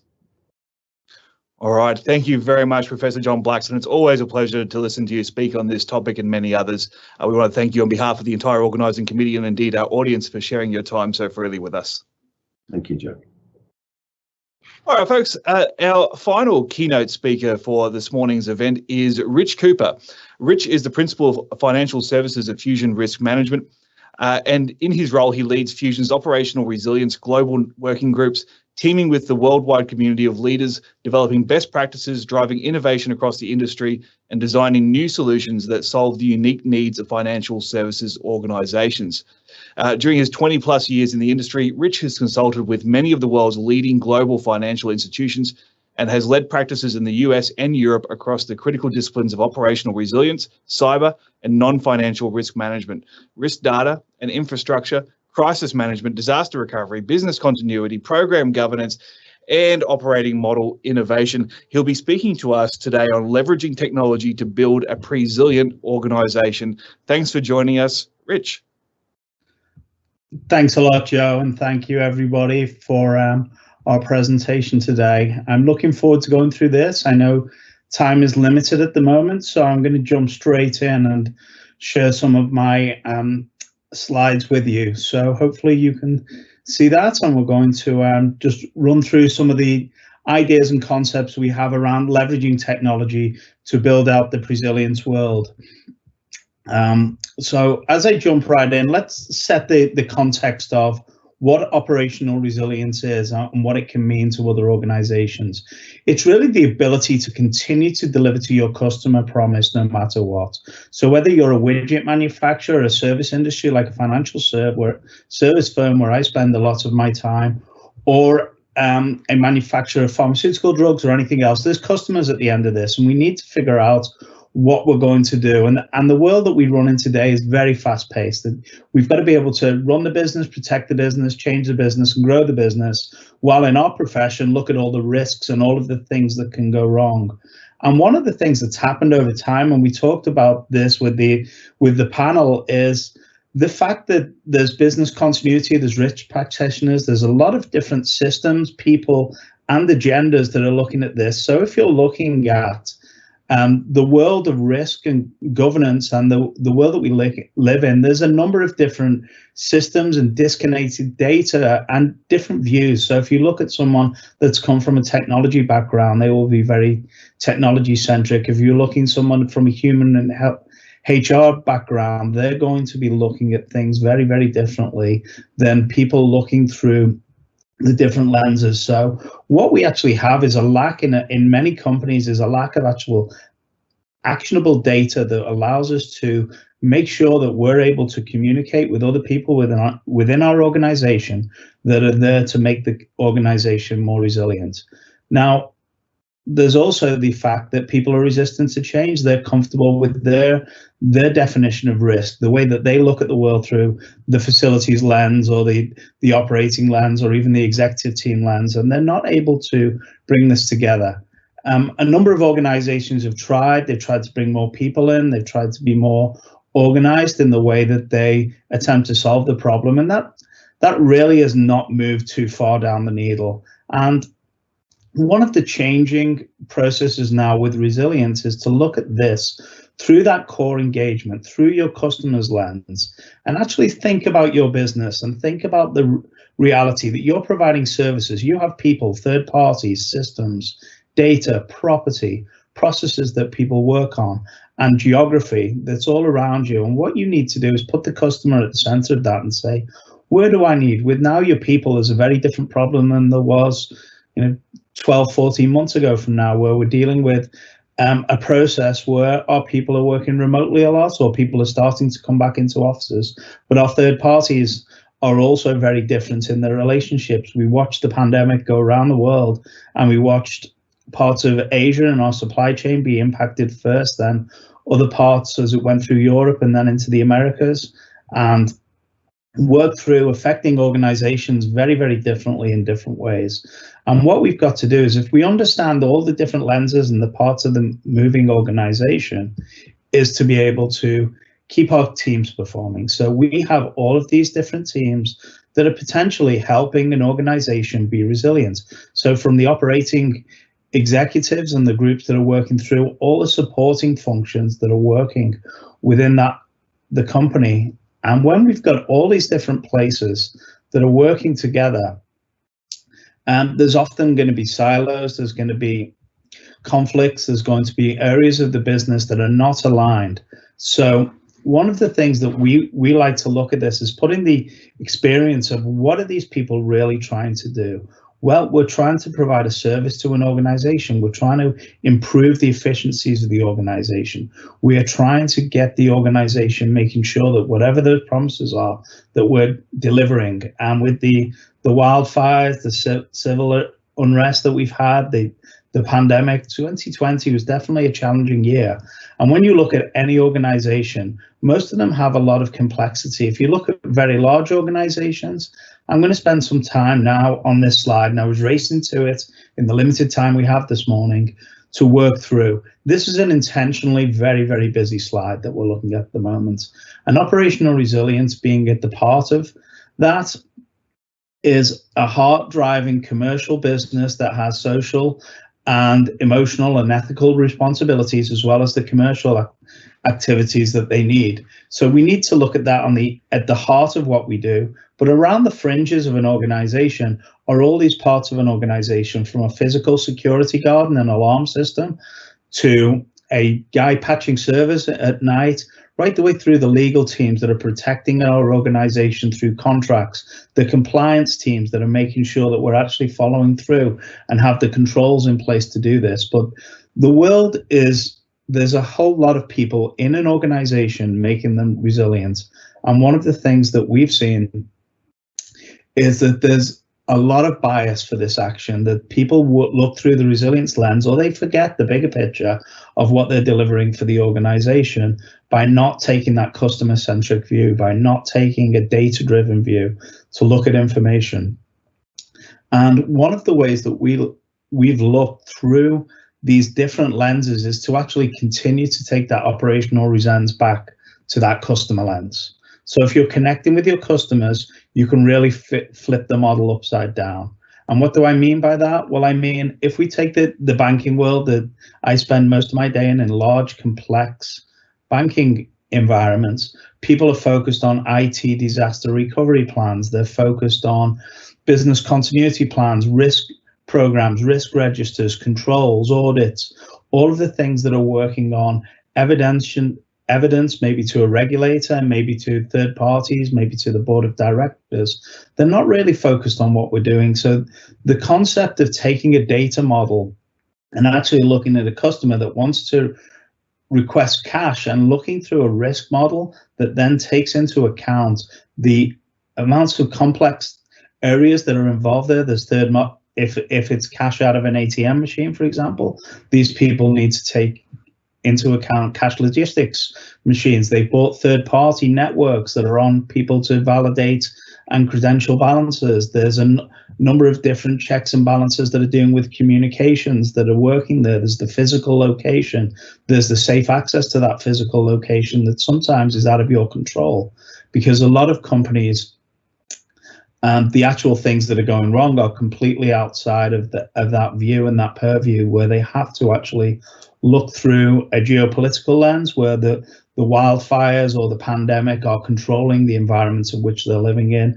And then when you take into the financial service world, it has a very complex financial market infrastructure, which it has a lot of points of failure, but also a lot of complexity where there can be a lot of finger pointing. We really want to try and look through the service model of what you provide. And this same approach can be taken to a pharmaceutical company focusing on a drug, an auto manufacturer, on a production line of a car and all the supply chain that goes into that. But really trying to put that lens in place. So where this ties into our data sets are really looking at a data-driven decision-making, taking the emotion out of it, also taking the bias out of this. It still becomes a human decision, and Gav and myself have had a number of conversations around this, where we really need technology to be balanced with the human element, but being able to have data-driven decisions at the start to discover, how does your business really work? What happens if something happens? What are the things that can affect us? There's the geopolitical places. There's the fact that our vendors and our other community are out of our touch anymore. And there's tertiary vendors and subcontractors to subcontractors that are working on things. And then what is the impact? I always pull, there's lots of things that can go wrong. Risk, as again was mentioned in the panel earlier today, is extremely subjective. The amount of risks we take every day are just the nature of getting out of bed. It's what kind of risks can we afford to take. As a risk professional, I could say completely create a redundant environment for your workforce, put them on the other side of the planet, put them with redundant networks, redundant data sets. That's completely possible, but the costs of keeping a completely separate workforce is obviously cost prohibitive. So finding out where those risks are, finding out where the impact to those things going wrong are, and then trying to mitigate back from what's an acceptable tolerance appetite that you have. So what we look at now in the future of where we're looking with analytics is to actually arrive at the tolerance appetite levels, that where we can look at and we can defend our information. Sorry, I'm just gonna pop back to that one for a second. That we look for making agile decisions, but data-driven decisions that people can debate and make informed decisions upon data sets, that they're able to actually look through informed information and be confident that that data is correct. There's too many times where I've walked into a very large multinational firm and found that they are working on siloed information, that the risk group or the IT disaster recovery group are doing things very differently than the board of directors and the executives expected them to be. So when they're dealing with trying to make decisions, the data sets are not even sometimes non-existent, but what I consider worse is two sets of data that are not aligned. So really being able to do an informed, confident set of data that allows people to act and be informed in a correct way is kind of the mantra that we're talking about as professionals, to create this resilient space that's breaking down these silos within organizations and allowing all of these many people that have data and have an interest in protecting the organization to be part of that resilience platform that we're working on as an organization, so that everything's aligned. And really, not only as we move towards a set of information where we're able to be effective with that data set, there's a number of returns on investment that we have. So as quickly as we can make risk-based decisions, we can always improve that prioritization. So if we can inform leadership that we have the ability to set that prioritization of the things that are having the most impact on our organization, that's where we can really focus our times. That allows, in turn, more efficient teams, that they're now being able to focus on the things that are important, making sure that if it's a supply chain issue, or if it's we've lost 6 sites, but only one of them is critical to our operations, we can work through that. If we need to work through a single point of failure on a technology platform, that we know exactly what business processes are being improved.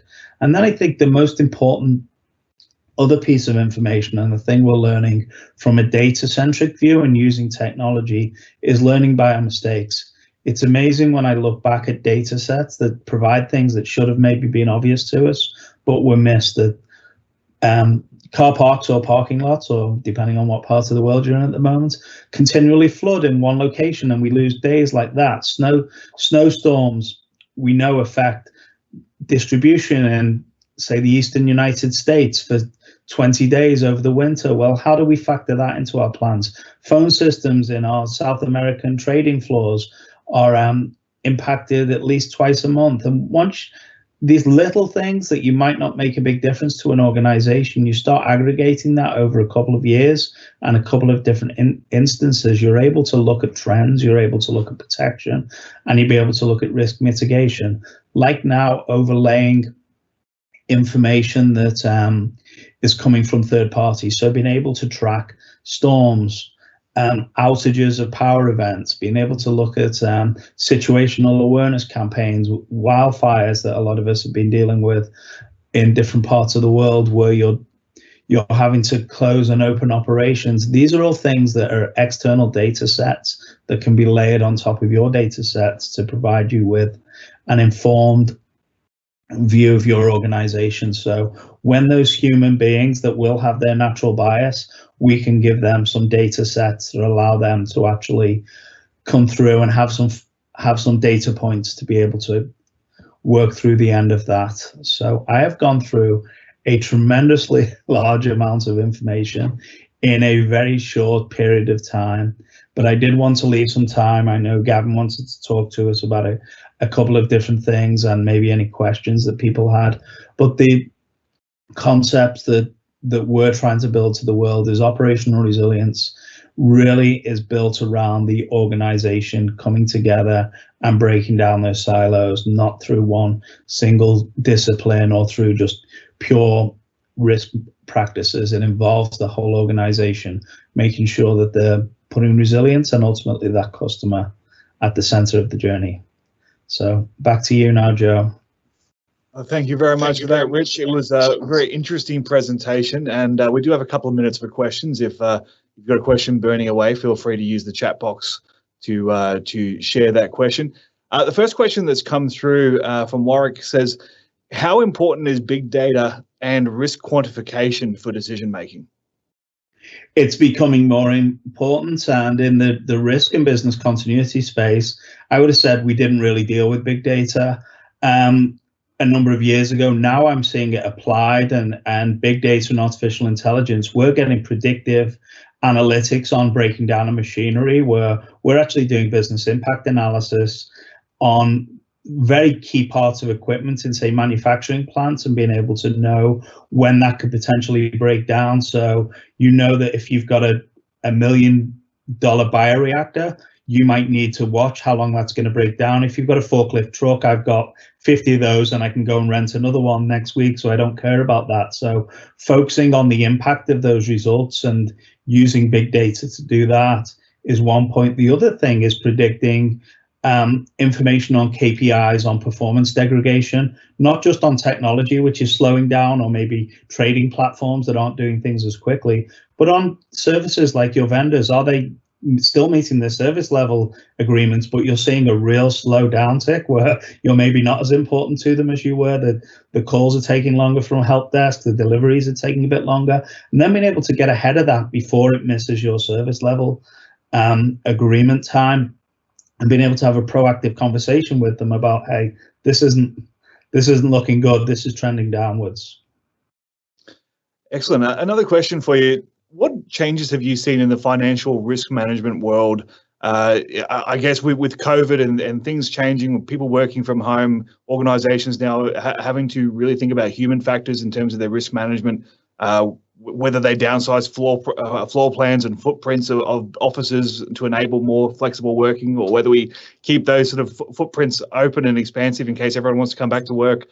How is that modelling now being sort of impacted, or how is the approach changing with all the influx of human factors over the last 2 years? It's a fascinating time to be working in large banks, when you can talk to a Swiss bank that would say, if you'd have told me 85% of my employees would be working at home this time last year, I would have just told you you're absolutely insane. And the reality is, though, that people are going to be able to work from home more. People are going to expect it. The human resource and the chief people officer is now a very key person.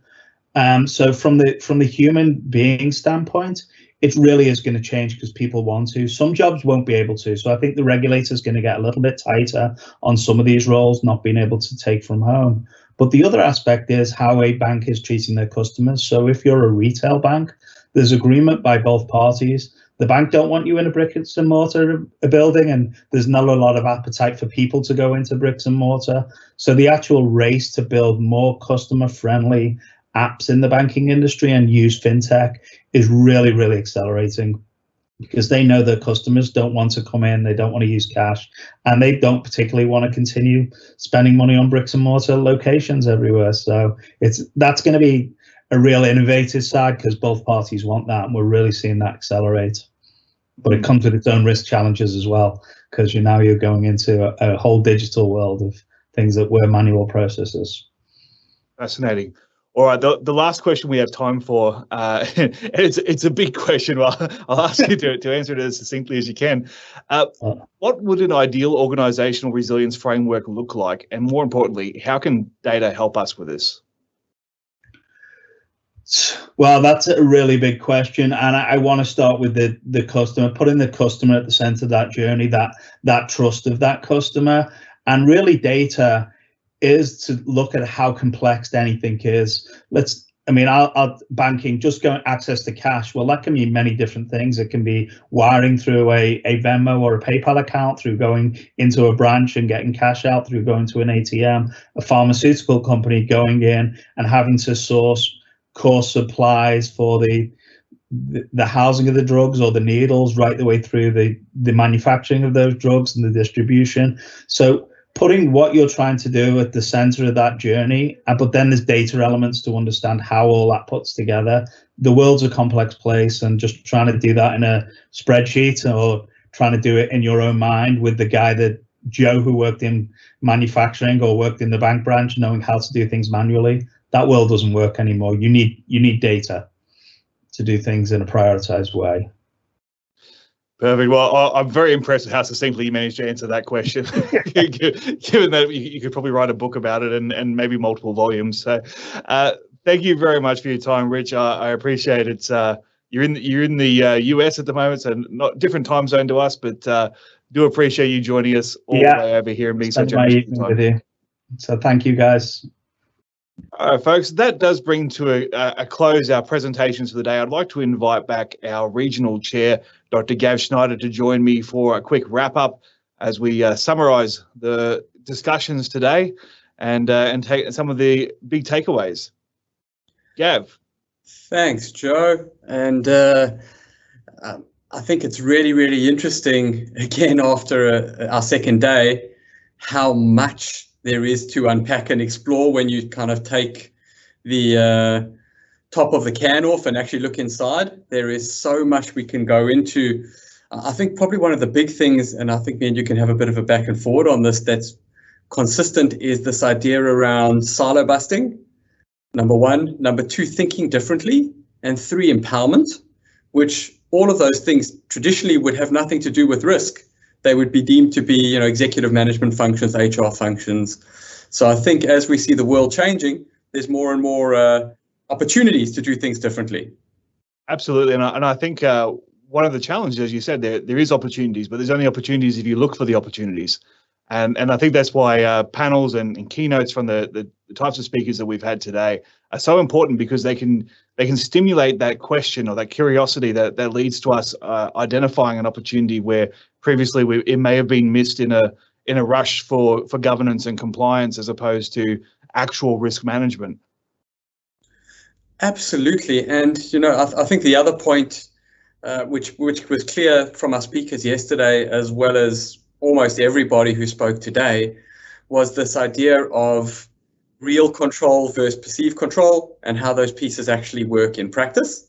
And that, so often we do things because it makes us feel good, not necessarily because it gets us the right output. And, once again, trying to understand what those right outputs actually are, and that it's dynamic. I think John Blaxland mentioned a few times this idea of dynamic equilibrium. We get to an equilibrium, then it changes and changes again. It's exceptionally fatiguing for risk experts to be able to monitor the external environment, monitor the internal environment, understand their organization's objectives, understand internal politics, and try and keep all of that aligned so that people make the best decisions, which goes back to, I think, the last big takeaway from my side, which is no risk expert or professional or manager in an organization can do this alone. And even if you are the chief risk officer in your organization, you don't have necessarily influence across the domain of the different parts of the business unless we are able to influence, build rapport, and get everybody aligned. So it does come back to some of those concepts we spoke about yesterday. And I think what General McChrystal highlighted quite well was that, we've got to be building the self, and then we can build into others. And certainly listening to John Blaxland's presentation today, there's a lot going on and lots of different challenges that I think we haven't even begun to contemplate that could have significant impact to us here in Australia and New Zealand, not just the current COVID lens that we're looking at the world through. Back to you, Joe. Absolutely. And Gav, just by way of closing, we do have 1 or 2 minutes left in the webinar for this morning. But this was a question that actually came up during the panel, and I thought, you know what, it's an important question to answer, but I wanted to direct it at you in these closing remarks. The question came through asking, how does the ISRM in Australia differentiate its role from that of the Risk Management Institute of Australia, the RMIA, or indeed any other risk organisation or risk association? Gav, do you just want to share your thoughts on how we fit within the neighbourhood of risk associations and how we might differ and how we may complement them? Thanks, Joe. And I think I'll take a page out of Dr. David Rubin's book from yesterday. And this is one of the things that really motivated me to get involved with the ISRM, was this idea of being a good neighbour. And, the world of risk, the world of leadership, the world of strategy is changing so quickly. I don't think it's necessarily about one association versus the other.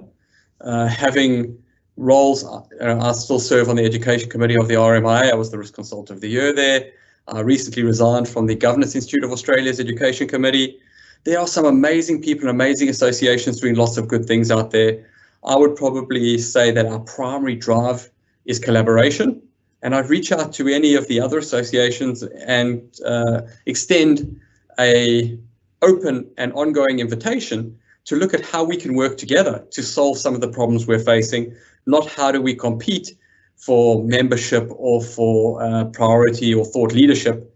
The world is so big, there are so many challenging and changing pieces. It's more around collaboration, I believe, than it is around differentiation. To look at the last point of your question there, Joe, I think the one thing that is very useful with ISRM is the global network.